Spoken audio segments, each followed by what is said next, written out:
الحمد لله وكفى وسلام على عباده الذين اصطفى وعلى آله وأصحابه أولي الهداية والتقى أجمعين. أما بعد، عز اسمه قال في كتابه: أشداء على الكفار رحماء بينهم. صدق الله العظيم. وقال رسول الله صلى الله عليه وسلم: أبو بكر أساسها وعمر حيطانها وعثمان ثقفها وعلي بابها. وقال تعالى في شأن حبيبه تعظيما وتكريما: إن الله وملائكته يصلون على النبي يا أيها الذين آمنوا صلوا عليه وسلموا تسليما. اللهم صل على سيدنا ونبينا محمد وعلى آل سيدنا ونبينا محمد وبارك وسلم. بزرگان محترم، برادران عزیز، اسلامی نیا سال شروع ہوئے، آج 2 تاریخ ہے. دیکھیے کیسی خاموشی کے ساتھ، کوئی شور نہیں، کوئی شرابہ نہیں، کوئی چیخ نہیں، کوئی پکار نہیں، نہ کسی کا مال گیا نہ کسی کی جانیں گئی. آسانی کے ساتھ شروع ہوا. کئی تو ہم میں ایسے بھی ہیں انہیں معلوم بھی نہیں کہ ابھی شروع ہوا ہے یا نہیں ہوا ہے. اس لیے اقبال نے کہا: کتنی سادہ و رنگین ہے داستان حرم، کتنی سادہ و رنگین ہے داستان حرم، ابتدا جس کی اسماعیل انتہا حسین ہے. ابتدا جس کی اسماعیل انتہا حسین ہے. ایک اور اینٹ گر گئی تعمیر حیات کی، ایک اور اینٹ گر گئی تعمیر حیات کی. نادان سمجھ رہا ہے نیا سال مبارک ہوا. زندگی اختتام کی طرف جا رہی ہے. آئے دن بچے سے جوان، جوان سے بوڑھا اور بوڑھا قبر تک پہنچ رہا ہے. لیکن ہم یہ سالوں کے آنے جانے پر ایسا خوش ہو رہے ہیں کہ یہ ہمیں نئی زندگی دے رہا ہے، نہیں ہمیں موت کی طرف لے جا رہا ہے. کامیابی تو اس کی ہے جس سے اللہ اور اس کا رسول راضی ہے. کامیاب زندگی تو اس کی ہے جس کے اعمال بارگاہ الہی میں مقبول ہو چکے ہیں. کامیابی تو اس کی ہے جس کو جنت کی بشارت دنیا ہی میں مل گئی ہو. لیکن دیکھیں کچھ نہیں ہے، اعمال کی قبولیت کی کوئی گارنٹی نہیں، جنتی ہونے کا کوئی قطعی فیصلہ نہیں. اس کے باوجود بھی ہماری زندگیوں پر اور ان کی زندگیوں پر نظر ڈالیں تو پتہ چلے گا کہ کیسی زندگی انہوں نے جیا اور ہم کیسی جی رہے ہیں. ماہ ذوالحجہ اسلامی مہینوں کے اعتبار سے سال کا آخری مہینہ ہے. جیسے جنوری فروری میں دسمبر آخری مہینہ ہوتا ہے، اس کے بعد جنوری سے پھر نیا سال شروع ہوتا ہے. بالکل اسی طریقے سے ماہ ذوالحجہ اسلامی مہینوں کا آخری مہینہ ماہ محرم الحرام اسلامی مہینوں کا پہلا مہینہ. نبی اکرم صلی اللہ علیہ وسلم نے ارشاد فرمایا کہ 4 مہینے پورے سال میں ایسے ہیں جس میں جنگ و جدال، خون خرابہ منع ہے. یہ حرمت والے مہینے ہیں، تعظیم والے مہینے ہیں، اور اللہ کے پاس آسمان و زمین کی پیدائش کے دن سے ہی سال کے 12 مہینے ہیں. ان عدت الشہور عند اللہ 12 شہرا فی کتاب اللہ یوم خلق السماوات والارض منها، جس میں سے 4 حرم، 4 مہینے حرام مہینے. اب یہ کون سے ہیں 4 مہینے؟ تو اس کے بارے میں نبی کریم صلی اللہ علیہ وسلم نے ارشاد فرمایا 3 متوالیات، 3 مہینے ایک ساتھ ہیں، ترتیب کے ساتھ ہیں. وہ ہے ذوالقعدہ، ذوالحجہ، محرم. یہ 3 مہینے ایک ساتھ ہیں. وواحد فض، اور ایک مہینہ اکیلا ہے، تنہا ہے، اور وہ ہے رجب المرجب. عرب جنگجو قوم تھی، خون خرابہ، تلواریں، یہ ان کا محبوب مشغلہ تھا. بات بات پر خانہ جنگی اور عصبیت اتنی زیادہ، رگے حمیت بھڑک اٹھتی تھی کہ سالوں ایک دوسرے قبیلے کے درمیان جنگ جاری رہتی تھی. لیکن یہ 4 مہینے جیسے ہی شروع ہو جاتے تھے، تلواریں میان میں آ جاتی تھی. باپ کا، بھائی کا قاتل بھی اگر سامنے نظر آئے گا تو وہ اس سے مزاحم نہیں ہوتے، اس سے لڑتے نہیں تھے. تو محرم الحرام ان پاکیزہ مہینوں میں سے ایک مہینہ ہے. لیکن اسلامی تاریخ کو اگر دیکھیں، ذوالحجہ کا مہینہ جو کہ اسلامی سال کا آخری مہینہ ہے، اس میں قربانی ہوئی. ایک نہیں 2 قربانیاں ہوئی، ایک حضرت ابراہیم کی اور ایک حضرت اسماعیل. اب اس کے بعد اسی مہینے کی 18 تاریخ کو ایک اور شہادت ہوئی، جس کو دنیا شہادت حضرت عثمان بن عفان رضی اللہ عنہ کے نام سے جانتی. پھر کچھ دن گئے، ایک اور شہادت ہوئی 27 ذوالحجہ. دیکھیے سال کا آخری مہینہ ہے، 3-4 قربانیاں، 3-4 شہادتیں. نماز فجر میں دشمن حملہ ور ہوتا ہے اور عین حالت نماز میں خنجر سے آپ پر حملہ کرتا ہے، اور وہ ہے خلیفہ دوم حضرت سیدنا عمر بن خطاب رضی اللہ عنہ. آپ کو معلوم ہے حضرت عمر کون ہیں؟ ان کی زندگی کے کئی پہلو ہیں. ایک پہلو عدل و انصاف کا ہے کہ آپ نے پوری زمین پر عدل و انصاف کو بھر دیا. ایک پہلو ان کی زندگی کا خلافت اور امارت ہے کہ آپ نے اس سرزمین پر، بلکہ یوں کہا جائے تو کوئی بعید نہیں ہوگی کہ آدھی دنیا پر حکمرانی کرنے والا یہ واحد حکمران ہے.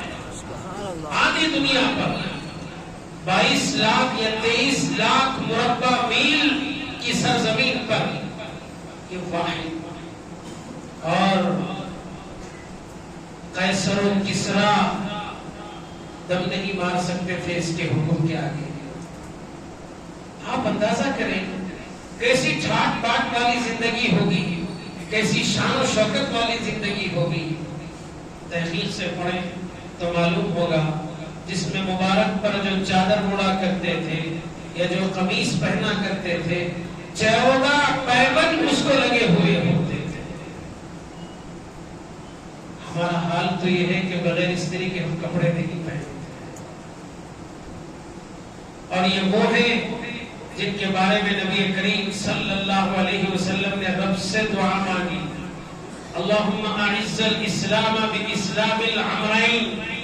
الہی 2 عمر کے ذریعے اسلام کو تقویت، قوت، طاقت عطا فرما۔ ایک عمرو بن ہشام جس کو دنیا ابو جہل کے نام سے جانتی ہے، یا تو اس کو توفیق دے یا دوسرے عمر بن خطاب کو توفیق دے۔ تو اس دعا، یہ بدھ میرے چہارشنبہ اور جمعرات کے درمیان یہ دعا ہوگی۔ نبی کریم صلی اللہ علیہ وسلم سے اللہ نے پوچھا، یا محمد آپ کسے چاہتے ہیں؟ تو آپ نے خاص طور پر حضرت عمر بن خطاب رضی اللہ عنہ کے حق میں دعا کی۔ تو اسی لیے مورخین لکھتے ہیں سب صحابہ رسول اللہ کے مرید، سب صحابہ رسول اللہ صلی اللہ علیہ وسلم کے مرید، اور عمر رسول اللہ صلی اللہ علیہ وسلم کی مراد۔ سبحان اللہ، اللہ سے مانگ کر لیا ہے۔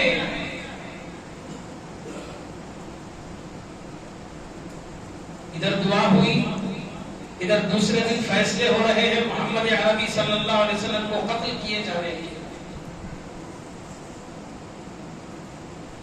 بڑے بڑے سرداران قریش بیٹھ کر میٹنگ کر رہے ہیں، لیکن اس کام کو انجام دے گا تو کون دے گا؟ ایک شخص اٹھا کہا کہ اس کام کو میں انجام دوں گا، میں نہیں مٹ لوں گا۔ سبوں نے اس کا استقبال کیا اور کہا تم ہی اس قابل ہو، اس کام کو انجام دے سکتے ہو۔ وہ کوئی اور نہیں، کل رات جس کے حق میں حضور نے دعا کی تھی وہی عمر تھے۔ قتل کرنے نکلے تھے، راستے میں ایک صحابی سے ملاقات ہوئی، بولا عمر تیور بدلے ہوئے نظر آتے ہیں اور برہنہ تلوار لیے۔ پہلے کیا عمر کا جلال، رعب و دبدبہ کم تھا؟ بغیر تلوار کے بھی لوگ حضرت عمر سے ڈرتے تھے۔ وہ شان شوکت، وہ بہادری، وہ شجاعت آپ میں موجود تھی، اور آپ کا خاندان شروع سے عزت والا سمجھا جاتا تھا۔ فیصلے آپ کے خاندان سے کیے جاتے تھے۔ جب آپس میں دو قبیلے لڑتے تھے تو فیصلہ حضرت عمر کے گھر سے ہوتا تھا۔ یہ شانیں کچھ کم نہیں تھی، لیکن پھر یہ جو تیور بندے ہوئے، انہوں نے کہا کہ آج محمد عربی کا کام تمام کرنے کے لیے نکلا۔ تو صحابی نے کہا اچھا وہ بعد میں کرنا، ذرا پہلے گھر کی خبر لو، تمہاری بہن فاطمہ اور تمہارے بہن بھائی اسلام قبول کر چکے ہیں۔ سبحان اللہ، اور یہ بہن بھائی حضرت سعید ابن زید عشرہ مبشرہ میں ہیں۔ یہ ایک گھر ایسا ہے جس کے دو لوگ جنتی ہیں، ایک عمر بن خطاب، دوسرے سعید ابن زید۔ حضرت عمر راستہ بدل دی اور چلے گئے بہن کے گھر۔ جا کر دیکھا عجیب معاملہ ہے، قرآن مجید کی تلاوت کی آوازیں آ رہی ہیں۔ پڑھے لکھے تھے، پیدائشی عرب تھے، عربی اچھی طرح سمجھتے تھے، اور جیسے دروازہ کھٹکھٹایا، پوچھا گیا کون؟ کا عمر۔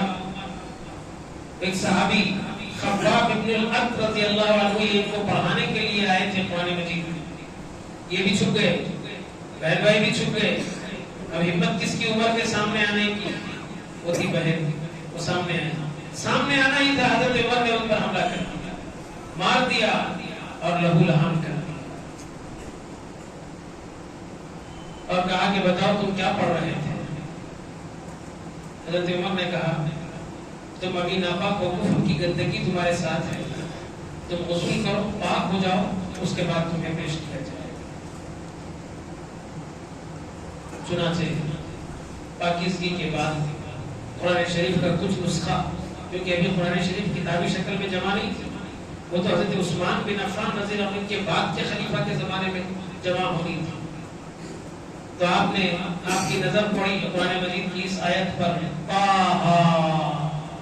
ما انزلنا علیک القرآن لتشقى الا تذکرۃ لمن یخشی تنزیلا ممن خلق الارض والسماوات العلی۔ یہ اس کی کتاب نہیں، اس رب کی کتاب ہے جس نے 7 زمینوں کو اور 7 آسمانوں کو پیدا کیا۔ مانا بھی سمجھتے تھے، پڑھتے گئے۔ کہا کہ مجھے محمد صلی اللہ علیہ وسلم سے ملنا ہے۔ اب ان دونوں کو ہمت ہوئی جو گھر میں چھپے ہوئے تھے، وہ باہر آئے اور دیکھا کہ واقعتاً عمر کا دل بدل گیا ہے۔ حضرت خباب نے کہا عمر مبارک ہو، 2 دن پہلے رسول اللہ نے تمہارے حق میں دعا کی تھی اور اللہ سے آپ کو مانگا تھا، اور اب ایسا لگ رہا ہے کہ وہ دعا تمہارے حق میں قبول ہو گئی۔ سبحان اللہ۔ جب گئے اور نبی کریم صلی اللہ علیہ وسلم حضرت زید بن ارقم رضی اللہ عنہ کے گھر میں تھے، اور ان کا گھر ایک تربیت گاہ بھی تھا، اس زمانے کا مدرسہ بھی تھا، اور نبی پاک صلی اللہ علیہ وسلم یہاں تشریف فرما تھے۔ حضرت عمر سے پہلے حضرت حمزہ مسلمان ہو چکے تھے جو آپ کے چچا تھے، انتہائی جری، بہادر، طاقتور آدمی۔ دیکھا سب گھبرا گئے، کسی نے کہا یا رسول اللہ عمر ننگی تلوار لیے آ رہے ہیں۔ حضرت حمزہ آگے آئے اور کہا کہ اگر وہ خیر کے ارادے سے آیا ہے تب تو اس کے نصیب اچھے ہیں، اگر کوئی شر کے ارادے سے آیا ہے تو اسی کی تلوار سے اسی کا سر قلم کر دوں گا۔ یہ کہہ کر وہ دروازے پر جا کر پڑے ہو۔ نبی کریم صلی اللہ علیہ وسلم حالات کو سمجھتے ہوئے سامنے آئے، حضرت حمزہ کو ہٹایا، دروازہ کھولا، دروازہ کھول کر آپ کی چادر اور دامن کو پکڑ کر کہا کہ کیا بات ہے عمر، ابھی بھی تمہارے دل میں اسلام داخل نہیں ہوا؟ کہا اشہد ان لا الہ الا اللہ واشہد ان محمدن عبدہ ورسولہ۔ سبحان اللہ۔ اہل سیر تاریخ داں لکھتے ہیں کہ اس وقت صحابہ کو حضرت عمر کے اسلام سے اتنی خوشی ہوئی کہ آج سے پہلے کبھی خوش نہیں ہوئی، اور تعداد میں کم تھے لیکن سب کے چہرے خوشی سے سرشار تھے۔ اتنے میں جبریل آئے اور کہا یا رسول اللہ عمر کے اسلام سے آپ کو خوشی ہوتی ہے؟ کہا مجھے خوشی ہوتی ہے۔ کہا بالکل اسی طریقے سے آج سارے آسمان کے فرشتے بھی اسلام عمر کے اسلام پر خوشی کا اظہار کرتے ہیں۔ سبحان اللہ، سبحان اللہ۔ اور یہ پہلی مرتبہ ہوا کہ صحابہ نے فرد مسرت میں آ کر خوشی سے نعرہ تکبیر کی گونج بلند کی۔ سبحان اللہ۔ یہ تھے حضرت عمر کے اسلام لانے کے واقعہ۔ اللہ اکبر۔ اب فضیلتوں کا بات دیکھیں، اتنی فضیلتیں حضرت عمر کی ہیں کہ کوئی بھی کتب حدیث آپ ابتدا سے لے لیں، مشکات، بخاری، مسلم، ترمذی، ابن ماجہ، ابو داؤد، نسائی، بیہقی، موطا امام مالک، موطا امام احمد، مسند امام احمد، جتنی کتب حدیث ہیں سب میں ایک باب ملے گا، باب مناقب عمر۔ حضرت عمر کی شان میں ہر محدث نے حدیثیں جمع کی، سبحان اللہ۔ اور حدیثیں بھی ایسی اعلیٰ درجے کی آپ اندازہ نہیں کر سکتے۔ نبی پاک صلی اللہ علیہ وسلم نے فرمایا لو کان بعدی نبی لکان عمر بن الخطاب۔ لوگوں سنو، اگر میرے بعد سلسلہ نبوت جاری ہوتا، یعنی میرے بعد بھی اگر کوئی نبی آ سکتا تو وہ عمر بن خطاب نبی بن کر آ سکتا۔ اس سے آپ اندازہ لگائیں نبی کے علم کا، کہ صرف یہ نہیں جانتے کہ کون آئے گا بلکہ کون سا شخص آئے گا، اس کا عمر نام ہوگا، یہ بھی جانتے ہیں۔ لیکن اللہ نے مجھے آخری نبی بنا کر بھیجا ہے۔ کئی بار حضرت عمر، حضرت علی رضی اللہ عنہ کہتے ہیں کہ میرے کانوں نے دونوں کی مناقب حضرت ابوبکر اور عمر کی اتنے سنا ہے کہ میں اس کو شمار نہیں کر سکتا۔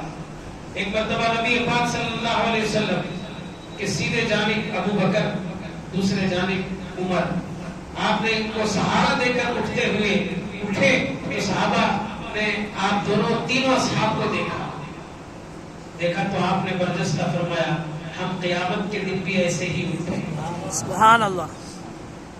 اور ایک اور حدیث میں آپ نے ارشاد فرمایا لی وزیرایا من فی الارض ولی وزیرایا فی السماء۔ میرے آسمان میں 2 وزیر ہیں، زمین میں 2 وزیر ہیں۔ زمین کے جو 2 وزیر ہیں وہ ابوبکر اور عمر ہیں، آسمان کے جو 2 وزیر ہیں وہ جبرائیل اور میکائیل ہیں۔ اب آپ اندازہ کریں کہ اتنی شان شوکت والا اور خلیفہ دوم، جنت کی بشارت 10 صحابہ کرام کو ایک ساتھ آپ نے جنت کی بشارت عطا فرمائی، اس میں حضرت عمر دوسرے نمبر پر آتے ہیں۔ آپ کو اندازہ ہے